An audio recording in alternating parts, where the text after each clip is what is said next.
fits. You know, we work for common places. This will be comic places, and that's where it'll be. It'll be a place for comics.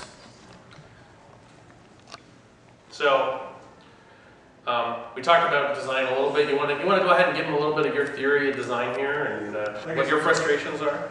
Like I said, when I discovered the web way back when, it was great. It was new. No one was doing it at the time.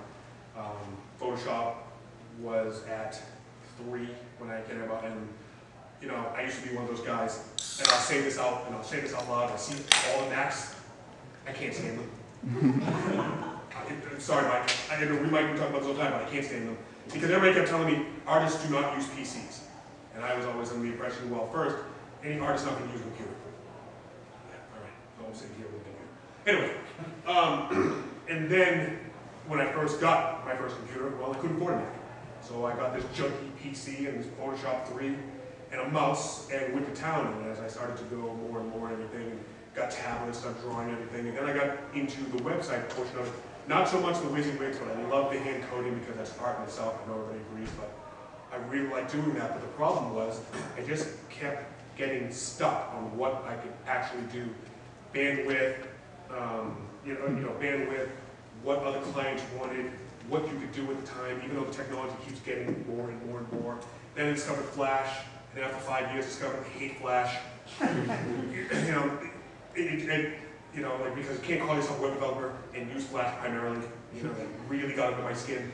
So I wanted to try to, as a designer, as a Photoshop, Illustrator, guru, but still strictly CSS, PHP, ASP, all that. I wanted to be able to do strictly that was still just web. And the nice thing now we have jQuery. We've got the wonderful functions in Drupal and the modules, and all So I really wanted to try to push the limits, but again, no clients really want us to do that. And Seth, or we call him Wiki, because seriously, ask him anything, it's really strange. But every time I kept coming up, well, we can't do it because of this. He's like, well, there's a module for that, and that's our big thing. There's a module for that, and I like to say there's hack the core.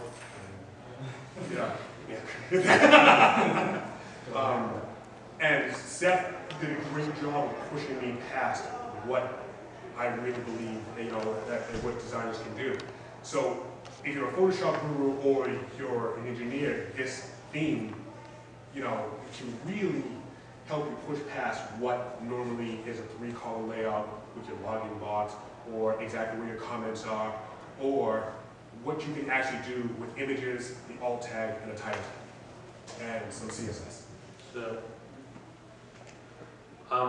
before we go ahead and go into the comp, we're going to talk a little bit about design meets technology, because so D has got the designer's perspective. He just wants to go ahead and do a comp and say, okay, go build this. Well, from the engineering side, it's like, as it says, it's like if you get handed a comp and there's been no attention paid to what your technology is going to do, you're going to go, well, how am I going to implement this? I could do this piece, but then they want this, and what is this button supposed to do? And well, wait, that should be a different page, but the comp says it's here. I mean, we have done that. We have, as a company, sometimes been handed comps of what the client expects, and I paid somebody to design their site. And then we're figuring out, how are we going to engineer this? And frequently it requires custom coding, because if they'd only done it this way, we could have just used something out of the box. But they decided they wanted this extra thing. All right, well, yeah, we can do it. It's going to take this amount of time, and we're going to have to custom code this. And, it's a one-off, so we're spending time doing something for one client, and they're paying for it. And we're never going to get to use it again because they wanted it. So, from the technology side, design sucks. We don't want to think about design. You want to know why Drupal is in the state it's in? It's because the technology guys were in charge, and they said, yeah, we'll worry about design later. This is about making the best technology possible. So then there's the other side, which is the engineer says, well, I got this module, can you design around it? Here's this thing, and it does this, and you get to go ahead and you get to change some CSS and make some pretty colors, but this is what it's going to look like. You don't really get a choice about where things are going to go. So that's the other side, is engineering dictating what design gets. Or this is the way most clients think. Hey, I saw this cool thing online. Can you take a piece of MySpace and mix it with some Facebook? I like this piece of Facebook. And, oh, YouTube. Oh, yeah, we want this piece of YouTube. And here's this other site. I really like this. And they come up with this thing where they're just mixing all these different pieces. Yeah, they clash. I mean, sometimes it's just not going to work to mix all these pieces together. But, you know, client's paying for it, so what do? You build a site that we like to call My Facebook Tube Etsy or whatever, where it's whatever pieces they want. And then frequently they'll go, as you're in the middle of development, they go, oh, I saw this other site. Can we add that in now? So that's a nightmare from both sides, because now you've got designers going, these pieces don't really fit together, and the engineers going, yeah, it doesn't really work, but they want it all on the same page. We got to figure out how to do it. And then anybody who's been following how many modules there are, this is really a problem, is there's this new module, let's try it. So you got 2,000 plus modules for Drupal 6. How many people have checked out all 2,000 plus modules? Nobody.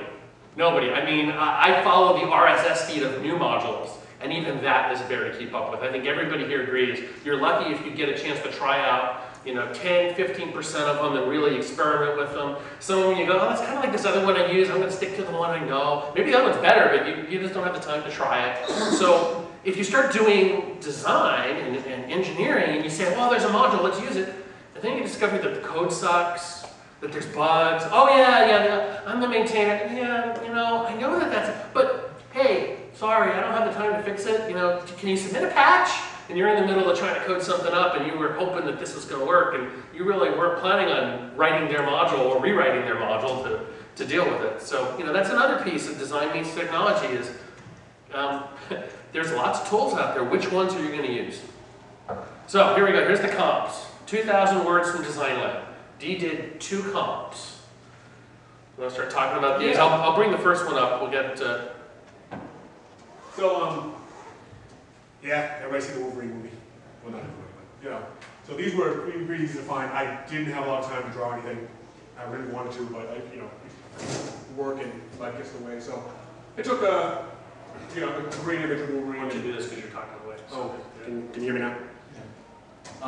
And I grabbed a good picture of Wolverine and did the, a nice action that I made a long time ago that, you know, creates these high-res levels and some light, halftones and, you know, really bulk up the, the lighting. And then I used quite possibly what I like to think is the best free font on the net. You know, the bottom font. This is the first time I ever get to use it, you know, that I put it in everything and everybody's like, what is that? That's just me playing around. But this is the greatest font. If you ever get a chance whether you design anything and want to use double strokes and all these other things, this is the greatest font. And then again, we work for we work for a company that deals with Fortune 500, so we have a nice clean logo like everybody has. But it wasn't going to work for this. So I created our gazebo, a little more grungy effect, and something like like a Marvel or DC kind of logo and everything. It's free because we're going to put out there for free, even though I wouldn't charge for it, but I keep telling me we're going to put it for free. The barcode that every comic has, and you'll need it. But even still, I had to still have to follow certain web guidelines. Like, the font's got to be readable, even though it's not a web type font. You've got to have your call to action. You got to have your call to action. You've got to have navigation, get around it if you can't click on the images, or if you just intuitively don't know. Because to be honest, it's not intuitively those services about everything. We really just want you to get in and start reading. But I did place a light top level navigation that wasn't going to really interfere with the rest and the bottom and our comment section. And then try to keep try to keep the look of the comic going through. And we have a tagline of strategy, creativity, and technology. I lead the creativity side, so I want to make sure we're branded with our stuff because I need to like that. And then we wanted originally like a page turn, get you into the site. Up in the left-hand corner, you have your page curl that shows you what possibly the next panel is going to be, why you're going to be in there. Again, something to click on, a little jQuery, magic, and good times. Next. Yep. Then when you get into the comic, you know, almost, you know, like a blog, but almost like, you know, like a comic, here's your first page. And inside the first page, you always have credits. You know, who did the artwork, who did the inking, who did the production, the editor. You know, you can go down the line, but when you turn the first page of a comic, you know, essentially what you get is your lead into the story, and you know, who contributed. And then I wanted to make sure that you can, you know, because we are going to be putting it out as a theme, wanted to make sure that you got how to use it, you know, about us and everything, and download it. But I wanted to do it again, you know, in a light comic fashion that didn't really get into the rest of the site. But the problem was, because this is the Photoshop comic, the problem, you know, the problem arises again, the non-web type fonts with the drop shadows. You know, how, you know, I wanted to do it originally, I will say, you know, just like that. Backgrounds, just put it up there and, you know, have designers do what designers do. But if you're not a designer and you don't have Photoshop, and I know who doesn't, but you don't have Photoshop, you know, how are you going to do these things? You know, you got your yellow text, you know, you got your lead, you got all your leaders, you got all the effects. You know, it's a lot of time to do this for an entire issue, or what have you. But Seth and I, again, argued or brainstormed, and essentially we came up with a lot of ways to do this on the fly with as little Photoshop work as possible. Yeah, I'd say next to none. My goal was that this site would be usable by somebody who had a camera, that he could go ahead and take some pictures, use it as a photo blog, and then get to put his comments in there. And yet, it would be stylized. It wouldn't just be the typical photo blog. You know, that if instead they were doing something where they were drawing things out, that, you know, they'd have the opportunity to do that. But if worse comes to worse, you know, they just wanted something that looked comic booky, but, you know, was basically, you know, they're taking pictures of their friends and they're doing the, you know, a thing about what's going on in their life, that it would still look like a comic. They get that effect out of it. So those are the comps. So of course, you know, the next thing is, okay, how are we going to engineer this? You know, here's D, he hands me these comps, and he says, okay, we talked about it, these make it look like this. You know, you got to give me some wireframes that I can go ahead and style out. And there are pieces there, you know, he wasn't able to do. He needed the engineering side to provide some of these pieces. So, you know, obviously, Drupal, what's your must-haves? CCK, views. Here, I hope everybody knows how to use those. If you don't know how to use those, that is core. I mean, at this point, they really do drive so much of the site. jQuery, it's really become indispensable. I think jQuery has really changed the way people can deal with websites. It's given them the ability to control all kinds of stuff and do effects that previously would be click here to go to this, and all that Ajax-y stuff. jQuery just makes it so easy to do. Image cache. Image cache is huge. I think it's basically another must-have on a site that's got any kind of design content to it, because it lets you take user input, which is pictures, and force all kinds of stuff. You can change the picture, you can crop it, you can, I mean, there's so many things you can do. We're going to talk about that, but just the core idea of image cache is basically, it's no longer about somebody uploads a photo and you just display a thumbnail. You know, thumbnail is the least of image cache. You really, if all you do is go ahead and say, we're going to thumbnail it and we're going to put this size, you're not using image cache to its full potential. You can do so much with it. So, then we have the experiments that failed. So, start playing with modules. You know, I go ahead and say to D, hey, I got this cool idea. What about this? Like Mugshot. Mugshot's a great module if you're using Drupal 5. If you use Drupal 5, it basically is a flash widget that can appear on your page that will connect to the webcam of the user through their browser and take a picture. So you can get a user's picture as part of, say, a comment. You know, it's a really cool idea. Hey, people are going to comment. We're going to get their picture. We're going to do something with that picture. In D5, we would have been golden. There's a D6 version. I'm fine. Sorry, the D6 version does not have the ability to do comments. Whoever did the port just kind of bare bones did. And it does a note type that's a mugshot, but it doesn't have any of the commenting features, etc. So I was like, well, okay, in the time frame I have, it's not a required feature. At some point we'll revisit this. If, you know, he adds the comment functionality, great, we can integrate it. But it was a failure because it didn't do what I wanted it to do. Fleur. Fleur is one way to do the cool fonts where you can go ahead and you can style stuff, and it uses JavaScript on the client to read the HTML and send back to the website a thing, hey, I'm converting this HTML into a graphic font. Give me back the results I want. Cool thing about it is you can do your HTML theming. You can say this is bold, this is, you know, a color link, and Fleur respects all of that, figures it out, and basically makes your font into a specific font.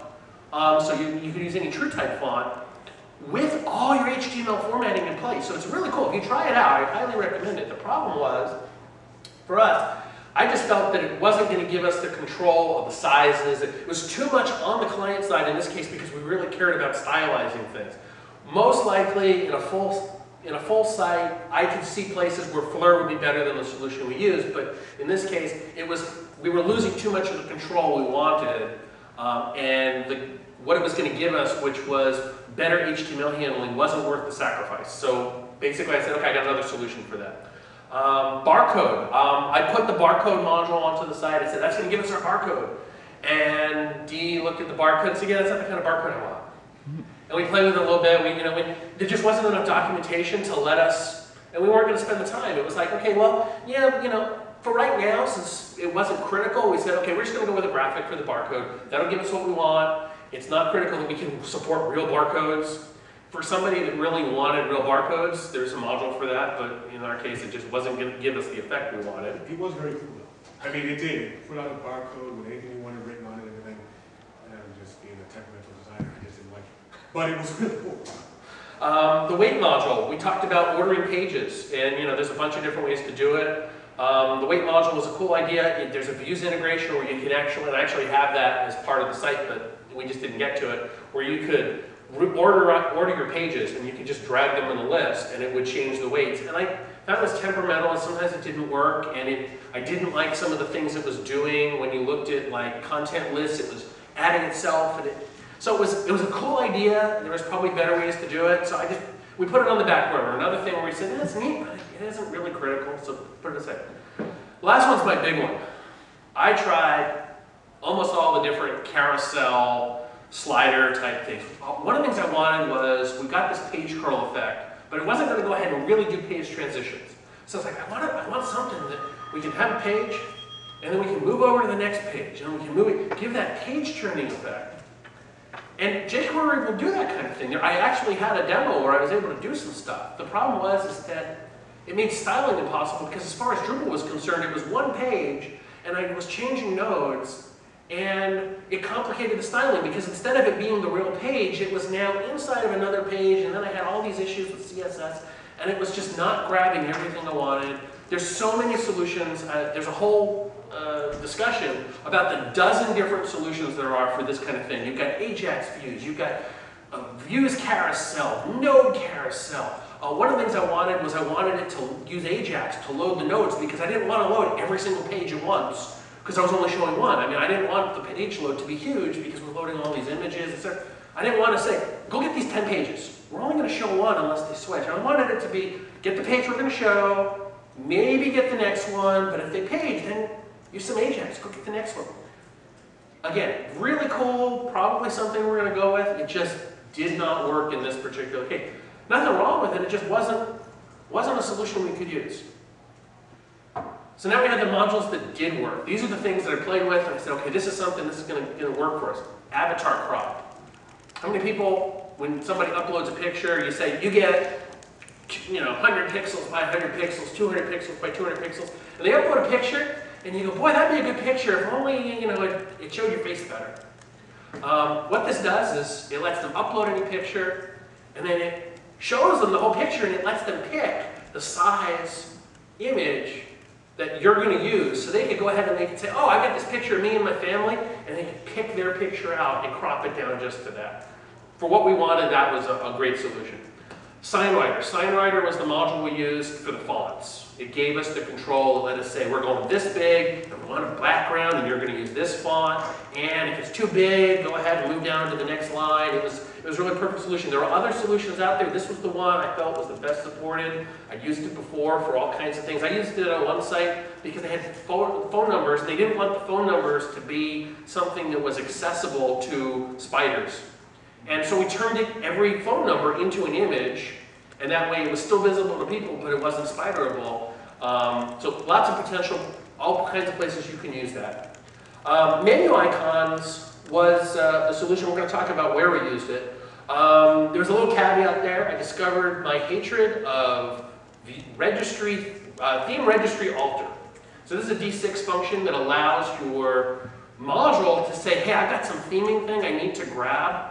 So it will grab a function and allow you to use it from the module. So rather than have to put this stuff into the theme, obviously putting a menu icon is really a theming thing, but the module's taking it over. The problem is it grabs it and it doesn't let it go, and there's no way to override it. So I spent a weekend going, why isn't this working? I need to get in here. And I'm going, well, okay, and we were using Zen as our base and then doing a sub-theme. And that was mostly just for comfort. And so we went ahead and I'm going, this isn't working then. Well, maybe I'm doing it wrong. Let's go back to Zen. How does Zen do it? Oh, there it is. It's still not working, even in Zen. And then I discovered that this module used theme registry alter. I'm like, okay, so I start reading up and I'm like, oh, okay, so what's my options? Oh, I could go hack this module, or I could write a custom module to give me the functionality I want, plus what they were going to do. And in this case, just for demo purposes, I just put in a quick hack into the module just to let me do the piece I wanted. But in a production site, I'd go ahead and I'd have to create a custom module. But what's interesting about it is, so I spent part of a weekend getting all frustrated. Why was this going on? Well, then Sean, who was helping us out with all kinds of CSS stuff, goes and says, oh, hey, I can help. What do you want me to do? So I give him something, and he says, okay. And next thing you know, he's going, what's with this theme? T must have screwed up the CSS or something, because it's not working. I'm trying to do this, and it's just not working. I go, what are you trying to do? He said, I'm trying to theme the menu links, and it's just, whatever I do, it's just not paying any attention. I said, you got bit by the same bug I did. And the more people I've talked to so far, this is really an issue, and I think it's a mistake that was made in creating this function, because the problem is, most of the time you really want to either modify the code before it gets rendered out as HTML, or you want to tweak the HTML afterward. And this thing, the idea of this theme registry alter is you're grabbing something because you need it, and this is the interface. This is where the array is being turned into HTML, and only one thing can do that. So it makes sense to say only, there's no override. As soon as somebody grabs it, they own it, and the only way to get it was to have another module that steals it, and then they own it, and the first one doesn't get to use it. The problem is that it basically means that modules can say, screw you theme, I get to go ahead and do whatever I want, and you can't do anything with it. So that's sort of a caveat, and we're seeing a lot more modules that are starting to use that. So if you notice you're doing theming, and you go, this isn't working, and it should be, I got this function, and I'm trying to change it, and nothing happens, go search through your modules and see if any of them implement that as a theme registry alter, because they've stolen that function, and you can't grab it back. You actually have to create a custom module that implements it as a module layer. Beauty tips. Jeff Robbins wrote beauty tips. If you have not seen beauty tips, I highly, highly recommend it. It has nothing to do with Drupal. It is a jQuery thing. It gives you the coolest, basically balloons, if you want to call it, but it's tips. Because you can style it away. So if you go, those ones that are on the Google Maps look really cool, or those ones that are on Facebook look really cool, or pretty much any tips that are out there. I mean, Jeff's got stuff that looks like a lot of them, and it's a pretty neat module. When I saw it, I just fell in love with it. I'm like, we got to do something with that. So we ended up using that. And then I did mention this in another thing earlier. I discovered composite layout as an alternative to panels, and I really like it. I like what it lets you do. Usually for a given node type, blog, whatever you create, you're setting up the theming about what that layout's going to be. And all of those nodes of that type are going to fit that layout. For those, you may change it, you may make it optional, and it's going to do this, but what if you want to give that control to the blogger? What if you want them to be able to say, well, okay, you can upload as many images as you want, and then you want to position them, you know, so that this one's going to be over here, maybe that one's going to be over there, or maybe you decide you want to flip it, you know, to give them control of the layout of a particular node. And that's what this does, is it actually makes panels-like ability to massage a specific node of any type. So it's not a panels node, it's actually a blog, it's actually a whatever, you know, whatever the content type is. You get to, on an individual basis, go in and adjust. Maybe say, I don't want this field to appear, let's take that out, and you get a nice drop and drag jQuery interface. We didn't really use that for this. For the second page, we actually did use panels, but my idea is that as a blogging interface, that somebody would be able to go ahead and do a comic. Well, you know, if you look through any comic, they're not all exactly the same. Every page is laid out differently, and the only person who's going to be able to decide how that layout's going to happen is the person who's creating it. So as they create, you know, a daily strip, they're going to want to be able to go in and change the layout potentially. So I think in the long-term use of this theme, composite layout is going to be a key piece. So, did we deliver? Did we go ahead and do a site that matches the comps? So, that looks pretty close. If somebody went ahead and said, okay, you know, scoring on a scale of 1 to 100, how close did we get? There's the other page. And so these are real sites. This is not a company where this is an actual screenshot capture. So let's go take a look at the actual site. So what did we do? We did auto halftoning with image magic and image cache. So let's pull up the actual site. All right, so this is the actual site. We have a live page scroll, nice animated piece. This is not Flash, this is done strictly through jQuery. And if we click, it'll take us to the next page. We have an image. That image is halftoned. That's not the image that was uploaded. What was uploaded was literally just a wallpaper. I think you trimmed it down a little bit. Yeah, this was my favorite part, because, again, this was the biggest part. So that's what, you know, we want to be able to have whoever is controlling the site make panel by panel by panel, however they want. But, you know, a lot of the problem is, well, you know, you don't have to want to cut every one of those images every time. So what I did was I made every image on, you know, every picture image on this site one size, 960 by 400. You know, a lot of the backgrounds in there, so, you know, as a designer, you make them, you know, a certain way.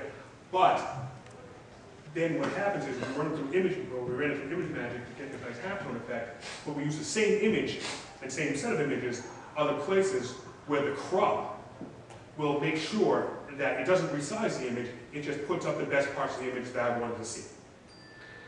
So if you wanted to, you know, if you wanted to make something like this, and you wanted, you know, 6 panels on one page, but three 960 or, you know, whatever pages on one side of the thing, you know, you have one template, make all your images, you know, for that moment, no balloons, no text, and everything. You don't even have to have the effect. Just make sure all your images are at one side, and you could go and make sure that Image Magic does these cropping on the fly. So one thing to keep in mind is Dee created that with Photoshop. He spent time and energy to go ahead and get this effect. We said, okay, well, we want people to be able to do it without spending time and energy. Can we do it programmatically? And the answer was yes. And what gave us the power to do that was using Image Magic, which is extremely scriptable. You can go ahead and you can chain things, and you can do all kinds of manipulations. The stock GD that comes with PHP, which is typically the way people use image cache, can do certain things. It's got limitations, there are things it can't do. When you add Image Magic in, you gain all of these things. So what's interesting is most of the people using Image Cache are not using Image Magic. In fact, there's a module called Image Cache Actions, which has got a whole bunch of cool effects. And the maintainer says, yeah, I don't use Image Magic, so I don't really support those, and not all of those work. Well, but it's so much cooler if you can use Image Magic. You can do so many more things. So I'm going to be probably contributing some cool things like the half-toning one as a built-in plugin, so other people can take advantage of that kind of stuff. I actually used one of the modules is Image Cache, Image Magic Raw, and it actually lets you just create an image cache action that you just drop in the configuration you want, and it does it. So it's basically a blank slate. You can play with stuff, find something you like, and then boom, that's now a new filter on the site. All right, so again, this is all, none of this has been built in Photoshop. Everything you see here was done by typing in text or uploading a stock image. And yet it looks like it was Photoshop. The only thing that was actually a created image, so the Comic Places logo and the Read More. And that was mostly for branding because we could have done something that was pretty similar programmatically, but Dee had those images already, and we said, well, that's, you know, if you're doing a site logo, and we do that now. That's basically the site logo, and a Read More logo is, you know, This font is called Acme, actually Anime Acme 2.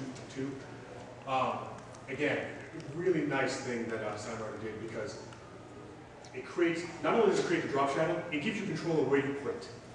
I'm not a big fan of drop shadows, but it had to pop off the page. And I wasn't sure when I went in and started looking at it, it gives you the offsets. So you can control the drop shadow in any instance of any node that you use. So this is our home page, you know, this is our front page node.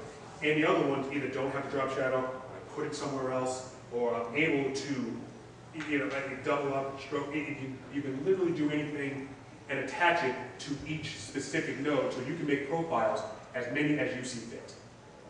As many as you see fit, almost to the point where, you know, not only the wrap, the size, so, you know, the size, each one a different, you know, each one a different size, each one a different rendering, backgrounds, you know. This is actually a transparent picture sitting on top of a transparent ping that's got the shading, and then of course you can see through that transparency to the background image. So there's actually 3 layers there of images to get that cool effect where we actually can still read the text, we can still see that there's a background, and we get the drop shadow and everything else, and yet there was no Photoshop done at all. This was, go grab an image and here's my text, I'm done. It just rendered it out. And as far as the CSS goes, yes, there's a background image, but the background image is set by Drupal.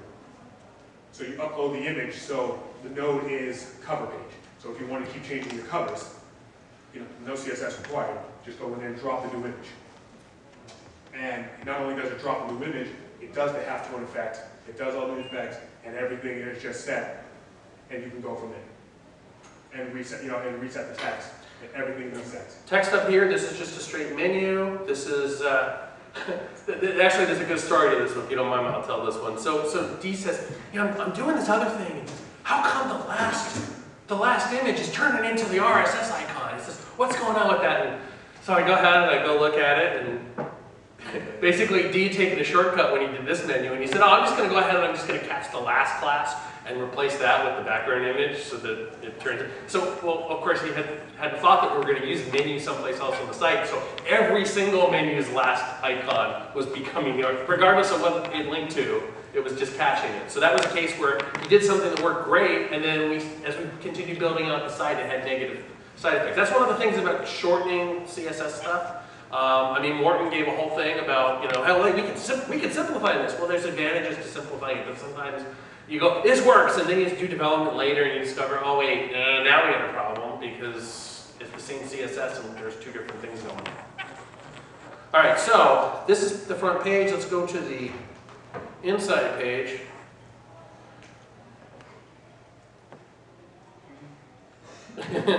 All right. So this is a panel.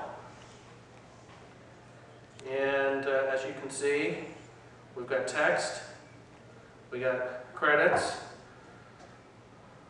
So all the text, again, was done by SignWriter with different profile. Right. And So the only CSS used was where to position it.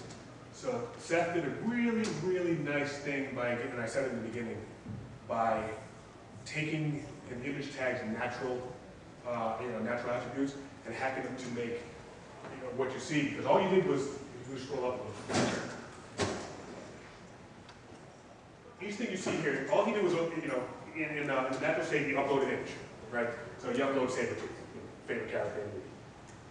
You put in, you put in the description, you put in the alt, the alt. The alt comes up as best character in the movie. Pulled out and dropped in at the very top, little CSS, but the background and the stroke and the text actually come from SignWriter. I could have done, I wanted to do with CSS, that's naturally how I wanted to do things, but he just gave you that option. And then the title was actually the description. That was the title. It was the title. It was the title tag. We just Yeah, used the title alt and tag. title. Pulled it out and dropped in our transparent background with the same type of thing. So it's not so much node descriptions, it's just, it's up to now, natural descriptions and everything, it's what happens in the image. So all this was done by just uploading an image and doing what you naturally do, is add the alt tag and Right. title tag. So let's talk a little bit. We said it's a panel. So, okay, the first piece up there is a views panel. It's go get the first node of this particular selection and use image cache to give us a 960 size thing. And it's a view of one node. So we just drop that in. That's the first pane. So then we come down to the second piece, and it's a view that is the same selection, only it's get nodes 2, 3, and 4 out of your list. So we skip the first one because we've already displayed it. That's another pane, except this time we said, oh, this view, for this one, you're going to use this other image cache for these images. So it's the same exact view. The only difference is it goes and gets a different version of the image to drop here, different size. So if, for instance, we promoted the saber-tooth to the top, it would go use that one and it would crop things properly and give us that as the top image and change the layout there. So the next piece here, talking about the lettering, so these are actually nodes. I said, well, credits. I said, okay, well, what if I want to be able to go ahead and click on somebody's name? So we go, well, who's writing this? And let's see, I don't know if I got that. I don't think I have it turned on right now because we didn't go ahead and lay it out. But basically, those are potentially just nodes you click on, and then you get my biography and maybe some other stuff about me. You click on D, it takes you to another node about him. By turning them into nodes, we got all the potential of, oh, you can do bios, you can do all of this stuff. Oh, well, how many are we going to lay out? We just said, go get a view and go get, however many there are. So we created 8 credits that were all tagged with a particular taxonomy. I think we did tag, I don't remember if we used the taxonomy here or not for the view, but basically as many credits as we want, render them all out. So we were like, okay, so yeah, we got Commonplaces. So Ben Bassi is the owner of Commonplaces. He's the guy in charge. And so we said, we got to put Ben in here. Someone's, oh, Ben, played by Stan Lee. That fits our comic theme. Cause, you won't get it. You won't get it at all, but we all laughed. Drupal courtesy of Dries. Pixel Wrangler. Sean did an outstanding job. Anytime he said, oh, hey, I got some free time, can I help out? We just threw tasks at him and he made it happen. And then Jeff as the balloon man. So we'll have to show you that. We haven't gotten there yet. Next piece down, this is a menu. This is a pure menu. This is, if you went ahead and you said, I need a menu block and I want these 3 items on it, that's it. We just used menu icon. So that gave us the icon. That's the description. So if you said, oh, I need to change this, all you do is go into the menu, the standard Drupal menu, add a menu item, edit a menu item. Oh, I'm going to change the icon. Okay, there's an icon. It's all done as Drupal. There's other ways you could do this. You could say, oh, that's going to be a custom block. We're going to put some custom HTML in there. etc. That's great until somebody 2 months later says, oh, I need to change this. So now they have to go in and mess with your HTML.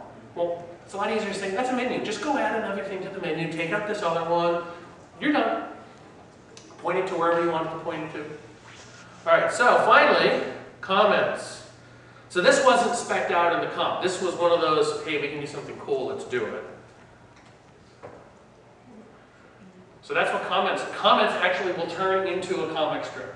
So the goal here is we were going to basically have it so that anonymous users may get, maybe they get a random avatar, we'll figure that out, but users on the site can basically go ahead and upload a picture themselves. At one point I had Facebook Connect working with this. So you'd log in with your Facebook account, it would go grab your profile picture and it would use that. Only we would go ahead and we would do some stuff to it to kind of turn it into a cartoon.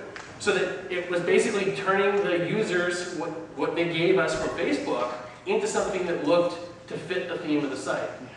So we go ahead and we do a comment. We go, hey Jeff. And it says using the Ajax comments. Now, unfortunately, I'm not logged in, so it didn't give me what I wanted, but let's go up. Let's refresh here, F5.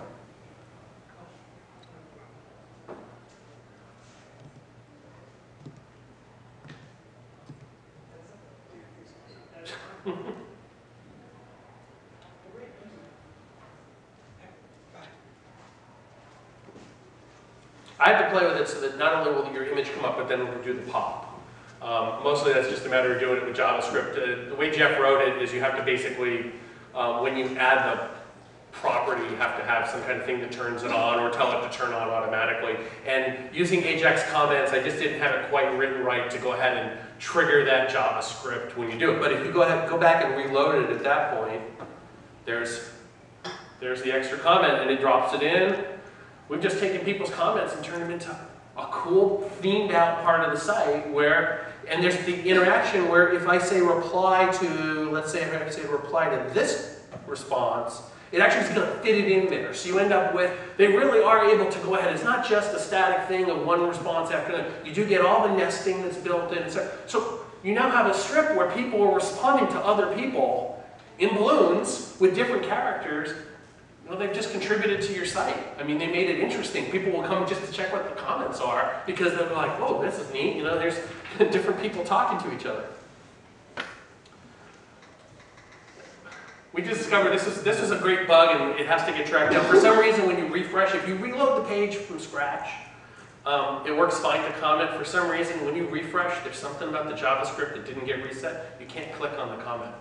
So I got to file that as a bug. I think it's against Ajax comments. I'm pretty sure it's not our theming.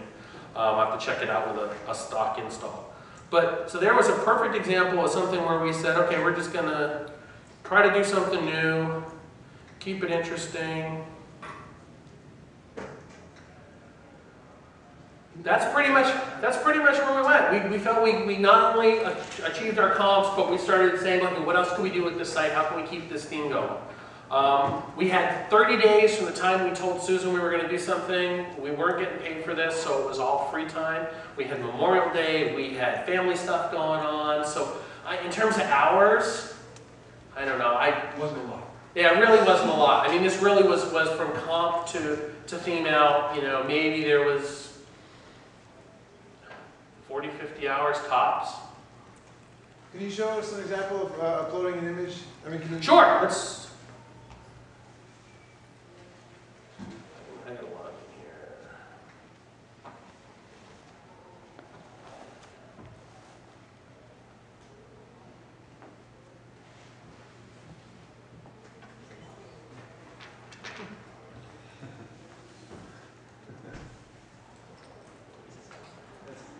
Yeah, and again, gratuitous use of the, so you can blame Jeff for this, because this is actually part of the Beauty Tips module. I didn't write the Beauty Tips module. Who wrote the Beauty Tips module? We should give him credit. I don't know.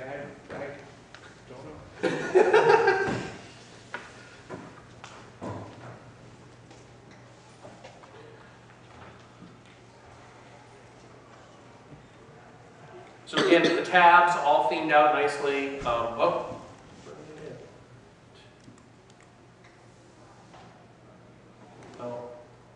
lock.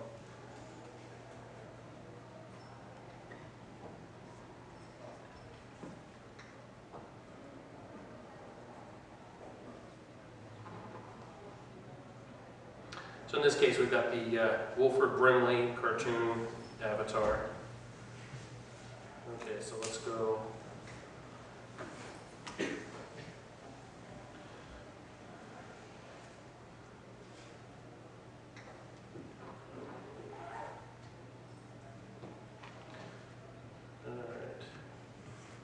So in this case, we're going to, let's say we're going to go do this image.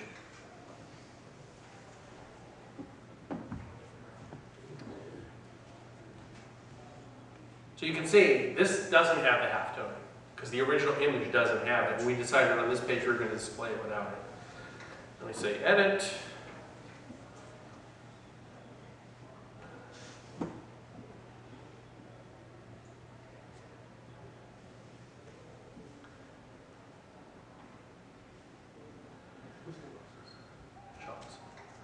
So we've got title, issue, so we've got just using straight taxonomy, so that would define, so you had a thing where you said, okay, we're going to do issues, and so there's your tagging. So here we go, here's our image, description, alt text, title. We say remove. And now we go browse. And Sean, have you got an image you can recommend? Is there something in pictures or? Something you can show? Don't go to that directory. Alright, so let's just take this one here. Alright, so we say upload.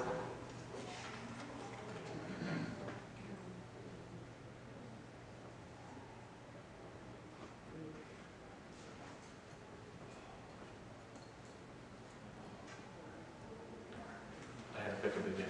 There we go. Interestingly enough, it kept the description and title and lost the alt text. That's interesting. This is all stock Drupal. This is the image upload. We could go ahead and call up a JavaScript crop on this, but let's just go ahead and let's just see what happens if we don't do anything. And again, we have options for a second image down here. I got to give a shout out to Jake for save and edit. If you haven't checked that out, Jake was writing up a blog post for the CP blog, and basically said, I want to save this as a draft, and I have to save it, unpublish, and then go back in. Can't I just hit a button? And so he just went ahead and wrote the save and edit module, what was it, a couple of weeks ago? And I was immediately like, I gotta use that, that's just too cool. So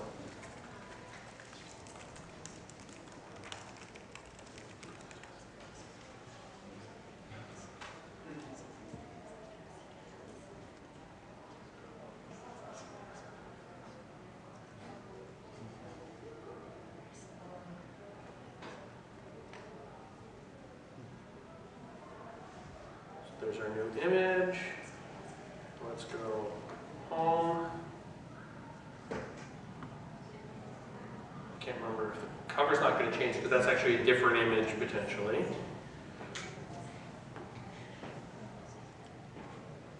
But on this page,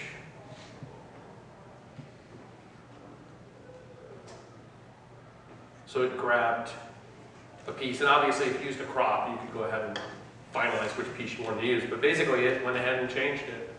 So you could go ahead and easily do photo blogging. Just go boom, boom, behind this image, and this image, and this image, and it'll go ahead and we'll theme it out. So let's go through our list. Custom fonts, all content and displayed using menus or views. There's no block cheats. Very little custom work. There's no custom module. We built, technically, if I hadn't hacked menu icons, we would have needed one, but that was just because we wanted to do some extra theming because I didn't like the way they did it. And the comic strip section. So, use things you know, then experiment. That's lesson number one for us. Share resources with others. I got to give a shout out to everybody at the CP. I mean, we have a team environment. It's really cool to be able to go to somebody else and say, how would you do this? You know, I'm stuck on this, what do you think? I mean, you can do that stuff through IRC. There's something about a person-to-person thing that just, you can't beat it. File good bug reports and patches. If you see something that's broken and you don't say something, the next person who discovers it's broken will be at least as frustrated as you. You can save other people's frustration. File a bug report, because there are times I'll go, oh, okay, well, I'm not going to go use this because it's buggy. Until somebody fixes and closes that bug. Tools and tips. Firebug, number one, you gotta use Firebug. I highly recommend WiderBug. If you have any kind of laptop or any kind of display that's wider than the typical thing, WiderBug takes the stuff from the bottom, which is normally the way Firebug does it, and puts it on the side. So now you have still lots of usable real estate, and here's your info over here that Firebug was gonna stick on the bottom. It's just too cool. D likes to use Top Style for CSS. Firefox add-ons. Web developer. It complements Firebug really well. There's some overlap, but it does other things. Photoshop for taking pictures. Pixel Perfect. It goes inside a Firebug and lets you take a comp and lay it out over a live image so you can see how close your comp is to what you actually have. Cool Iris. If you haven't seen it, it does a really cool 3D view of images. D likes using Adobe Bridge. Adobe Bridge opens every file in the world, and it's phenomenal, especially the new one, CS4. Because CS2 and CS3 were buggy, they were shut down a lot, but CS4 is amazingly stable. And it gives you an image of just about everything, even Word docs and Open Office docs. It's phenomenal. I can't say enough more about Cool Iris. Has everybody seen it? Yeah. Oh, just, you know, when you're looking for web images and have to click through everything, it's phenomenal. D loves using the tablet, so we got this tablet on there. Synergy, if you use a desktop and a laptop, anything where you got two screens, use Synergy. You only have to use one keyboard and mouse. You can control both. You can move seamlessly back and forth. We use SVN at work. Can't say enough about being able to save stuff and go back and forth and track what the changes were. I'm a big fan of Notepad++. So what worked? You see what we did. I mean, those are the pieces that worked. Conflicts and frustrations. Just making sure the images look perfect. The CSS sometimes, and you know, because you're trying to lay out panels that not only go from left all the way, but right all the way. You know, image magic, image cache is great, but when you used to be a designer working with Photoshop, it's kind of funny, but in the end, it's really phenomenal. So what's next? What are we going to do? Will, Seth, and Dee release comic places? The answer is yes. We're going to continue doing this. My goal is I want to turn it into the Drupal equivalent of WordPress for comics. I want people to be able to say, oh, I'm going to use Drupal because I can get comic places. So tune in, same Drupal time, same Drupal channel. Thank you very much.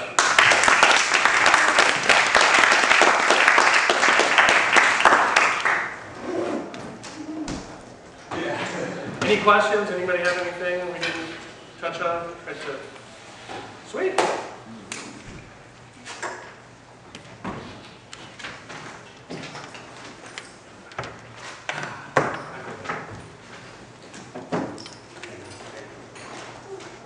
Need to get in here.